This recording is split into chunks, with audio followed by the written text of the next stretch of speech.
بسم اللہ الرحمن الرحیم۔ السلام علیکم دوستوں، آج ہم آپ کو بتائیں گے کہ ابلیس نے حضرت آدم علیہ السلام کو سجدہ کیوں نہیں کیا، آدم و حوا علیہ السلام کو جنت سے کیوں اتارا گیا۔ تو دوستوں، اگر آپ ہمارے چینل پر نئے آئے ہیں تو چینل کو سبسکرائب کریں، ویڈیو پوری دیکھیں، اچھی لگے تو لائک کریں۔ اور جب اللہ نے فرشتوں سے کہا کہ آدم علیہ السلام کو سجدہ کرو تو سب فرشتوں نے سجدہ کیا، مگر ابلیس نے انکار کیا اور اپنے آپ کو بڑا سمجھتا تھا، وہ کافروں میں سے۔ اور ہم نے حضرت آدم سے کہہ دیا کہ تم اور تمہاری بیوی بیشت میں ٹھہرو اور جہاں چاہو بیشت کے رزق سے کھاؤ، اور اس درخت کے قریب مت جانا، اگر تم اس کے قریب گئے یعنی اس سے کھا لیا تو ہو جاؤ گے ظالموں میں سے۔ بس شیطان نے ان دونوں کو پھسلا دیا اور اس جنت سے جس میں وہ تھے نکلا کر چھوڑا۔ پھر ہم نے ان کو حکم دیا کہ اس بیشت سے اتر جاؤ، تم ایک دوسرے کے دشمن ہو اور تم کو زمین میں ایک مقرر وقت تک رہنا ہے اور اس کا فائدہ اٹھانا ہے۔ بس آدم علیہ السلام نے اپنے رب سے چند دعا یا کلمات سیکھ لیے، اللہ نے ان کی غلطی کو معاف فرما دیا، اور اللہ تعالیٰ معاف کرنے والا رحم کرنے والا ہے۔ ہم نے کہا کہ تم سب اس کی بیشت سے اتر جاؤ، پس اگر میری طرف سے تمہارے پاس ہدایت آئے تو اس پر چلنا، اور جو میری ہدایت پر چلیں گے تو ان پر کوئی ڈر نہیں ہوگا اور نہ وہ غمگین ہوں گے، اور جو لوگ میری نافرمانی کریں گے اور میری آیت کو جھٹلائیں گے تو وہ دوزخ میں ہمیشہ رہیں گے۔ اور اللہ عز و جل نے فرمایا، بے شک حضرت عیسیٰ علیہ السلام کی مثال آدم علیہ السلام کی طرح ہے، اللہ نے اس کو مٹی سے پیدا کیا، پھر اس کو کہا کہ آدم ہو جاؤ، پس وہ آدم بن گیا۔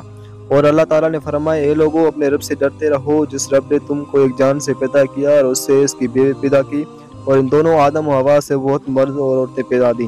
اور اسی اللہ سے ڈرتے رہو جس کے واسطے کے ساتھ آپس میں ایک دوسرے سوال کرتے رہتے ہو، اور رشتے ناطے توڑنے سے بچو، اللہ تم پر نگہبان ہے۔ اے لوگوں، تاکہ ہم نے تم کو ایک مرد اور ایک عورت سے پیدا کیا اور تم میں قومیں اور خاندان بنا دیے تاکہ آپس میں ایک دوسرے کو پہچان سکو۔ بے شک تم میں سے اللہ کے نزدیک زیادہ معزز اور مکرم وہ ہے جو تم میں سے زیادہ پرہیزگار ہیں۔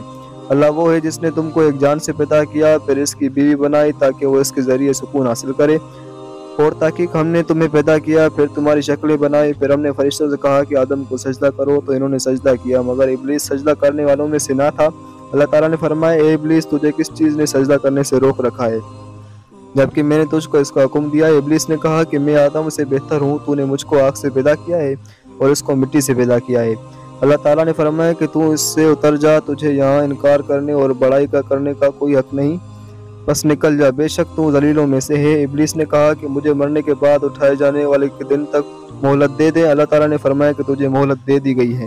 ابلیس نے کہا، جب تو نے مجھے گمراہ کر دیا ہے تو میں تیرے سیدھے راستے پر ان تک کے بیٹھوں گا، پھر ان کے پاس، ان کے آگے اور ان کے پیچھے اور ان کے دائیں بائیں جانب سے آؤں گا، اور ان میں سے بہت سو کو شکر گزار نہیں پائے گا۔ اللہ تعالیٰ نے فرمایا، تو ذلیل المردود ہو کر یہاں سے نکل جا، ان میں سے جو تیری راہ پر چلیں گے تو تیرے ساتھ میں ان کو جہنم میں بھر دوں گا۔ اور اے آدم، تو اور تیری بیوی جنت میں رہو، جہاں سے چاہو کھاؤ، مگر اس درخت کے قریب نہ جانا اور نہ ظالموں سے ہو جاؤ گے۔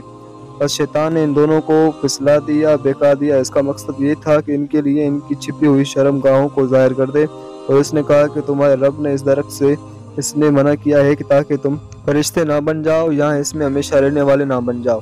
اور قسمیں کھانے لگا ان کے سامنے، یقیناً تمہارا خیر خواہ ہوں، اور آخر اس کے دھوکہ دے کر ان کو پھسلا لیا۔ تو جو نہیں انہوں نے درخت چکھا تو ان کی شرم گاہیں ان کے لیے ظاہر ہو گئیں، اور وہ ہمارے شرم کے جنت کے درختوں کے پتوں کو اپنے اوپر چپکا لگے۔ اور ان کے رب نے آواز دی کہ کیا میں نے تم کو روکا نہیں تھا اس درخت سے، اور کہا نہیں تھا کہ یقیناً شیطان تمہارا کھلا ہوا دشمن ہے؟ اب وہ دونوں لگے التجائے کرنے کہ اے ہمارے رب، ہم نے اپنے اوپر ظلم کیا ہے، اگر تو ہمیں معاف نہیں کرے گا اور رحم نہیں کرے گا تو ہم خسارہ پانے والوں میں سے ہوں گے۔ اللہ تعالیٰ نے فرمایا، تم اتر جاؤ، تم ایک دوسرے کے دشمن ہو اور تمہیں زمین میں رہنا ہے اور ایک وقت تک نفع اٹھانا ہے۔ اس زمین سے پیدا کیا ہے ہم نے تم کو، اور اسی میں لوٹائیں گے ہم تو تم کو، اور اسی زمین سے دوسری مرتبہ ہم تم کو باہر نکالیں گے۔ اور ہم نے انسان کو، آدم کو، کھکمکاتے کالے سڑے ہوئے گارے سے پیدا کیا ہے، اور جان یعنی جنوں کے باپ کو ہم نے اس سے پہلے ہی آگ سے پیدا کیا۔ اور جب تیرے رب فرشتوں نے سے فرمایا کہ بے شک میں آدمی کو کھکمکاتے کالے سڑے ہوئے کیچڑ سے پیدا کرنے والا ہوں، پس جب میں اس کو پورا بنا لوں اور اس میں اپنی پیدا کی ہوئی روح پھونک دوں تو اس کے لیے سجدے میں گر جانا۔ پھر سب فرشتوں نے سجدہ کیا مگر ابلیس نے انکار کیا۔ تو دوستوں، آج کی ویڈیو ہماری یہاں تک تھی، تو ویڈیو کو